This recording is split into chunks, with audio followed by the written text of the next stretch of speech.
সবুজ ঘাসের যে উপকারিতা আমি আজকে আপনাদের সেটা দেখাবো। আমরা যারা ক্ষুদ্র খামারি আছি, তারা দেখেন এই যে আমি যে ঘাসের কুচিগুলো দেখাচ্ছি, এটা কিন্তু সবুজ ঘাস। এটা বিভিন্ন জাতের হতে পারে। আমরা বরাবরের মতো আজকে ওই নেপিয়ার ঘাসের বিষয়টা বলবো। আমরা জমি থেকে একটু আগে নেপিয়ার ঘাসের যে গাছগুলো আছে সেই গাছগুলো আমি নিয়ে এসেছি এবং এসে আমাদের মেশিন দিয়ে কাটার পরে আজকে এই অবস্থা হয়েছে। এখন দেখেন এই বস্তার মধ্যে আমার কিন্তু এই সবুজ নেপিয়ার ঘাস আছে। আর এটা আমি একটু দেখানোর জন্য আমার এই ডিশের মধ্যে আমি নিয়ে এসেছি। তো এখন বিষয় হলো যে এই যে আমাদের নেপিয়ার ঘাস, এটা কিন্তু খড়ের বিকল্প হিসেবে বেশ জনপ্রিয় এবং উন্নত মানের একটি খাবার। তো গরু যে আমরা যারা খাওয়াই, তো বিশেষ করে আমাদের যারা যে এরকম গাভী রয়েছে, এদেরকে যে আমরা খাওয়াই, এটা বিশেষ করে অনেক উপকার গরুর জন্য, বিশেষ করে গাভীর জন্য। গাভীর কি উপকার? এটা দুগ্ধ অর্থাৎ দুধ বেশি হওয়ার জন্য অন্যতম সহায়ক হিসেবে কাজ করে। দুধ বৃদ্ধি করবে এই নেপিয়ার ঘাস। এখন এই নেপিয়ার ঘাসের মধ্যে মনে করেন যে খনিজ রয়েছে, প্রোটিন রয়েছে এবং শক্তি রয়েছে। এই শক্তিগুলো এবং পাশাপাশি এটা ফাইবার জাতীয় খাবার, আঁশ রয়েছে। এটা কিন্তু অনেকটা পেটের মধ্যে জমা হয়ে থাকে এবং অনেকক্ষণ স্থায়ী হয় এবং গরুকে ওজন বৃদ্ধিতে সহায়তা করে।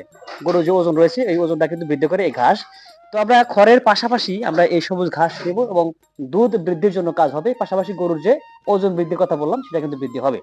এখন বিষয় হচ্ছে যে এই ঘাস আপনারা কিভাবে খাওয়াবেন। আমরা এই ধরনের মেশিন থাকার কারণে আমরা এইভাবে খাওয়াই এবং যাদের মেশিন নেই তারা কিন্তু এই হাত চালিত যে যন্ত্র আছে বা দা আছে, এগুলো দিয়েই কাটতে পারবেন। আর এটা যে যে আমি দেখাচ্ছি, এটা কিন্তু অনেকটাই গরুকে দেওয়ার সঙ্গে সঙ্গে কিন্তু খুবলে খুবলে খায় এবং থাকে না, খুব দ্রুত খেয়ে শেষ করে ফেলে। আর যদি আপনি হাত চালিত মেশিন রয়েছে, যে যন্ত্র রয়েছে, সেটিতে যদি কাটেন তাহলে এরকম বড় বড় টুকরা হয় এবং এই টুকরাগুলো দিয়ে কিন্তু আপনারা অনেকটা সময় খাওয়াতে পারবেন। আমি যদি বলি যে আমার পেছনে যে গরুগুলো আছে, তাদেরকে খাবার দেওয়া হয় নাই, এখন কিন্তু তারা ডাকাডাকি করবে, এই কারণে আমি যে ঘাস নিয়ে এসেছি, তারা দেখতেছে যে আসলে আমাকে এখন খাবার দিবে কিনা। তো আমি একটু পরেই আমার গরুকে খাবার দিব।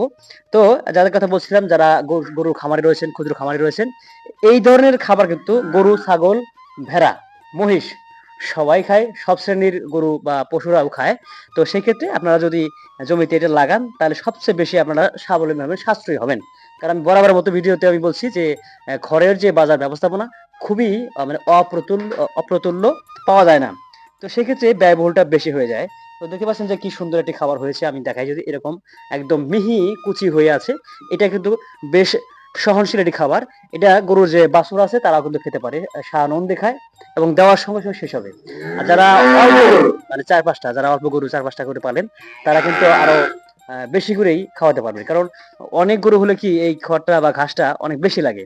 তো সেক্ষেত্রে আমি যেটা বলছি এর আগেও, জমি যদি বেশি থাকে আপনার বেশি করে এটা উৎপাদন করবেন এবং সেচ, সার, পানি দিবেন। আর দেখবেন যে তত সময় কাজ হবে এবং উচ্চ ফলনশীল হিসেবে আপনাদের কাছে গণ্য হবে। তো বিষয় হলো যে এটা খাওয়ানো যাবে না কখন? সেটা হচ্ছে যে এটা কিন্তু যখন কচি থাকে, কচি অবস্থায় খেলে কিন্তু একটু গরুর সমস্যা হতে পারে। কারণ নাইট্রোজেনের প্রভাবটা বেশি থাকে। কারণ জমিতে সার দিলে ১৫ দিন পর্যন্ত কিন্তু ঘাসটা খাওয়াতে পারবেন না। ১৫ দিন আজকে সার দিলেন, আজকে থেকে ঠিক ১৫ দিনের মাথায় ঘাস খাওয়াতে পারবেন, এর আগে পারবেন না।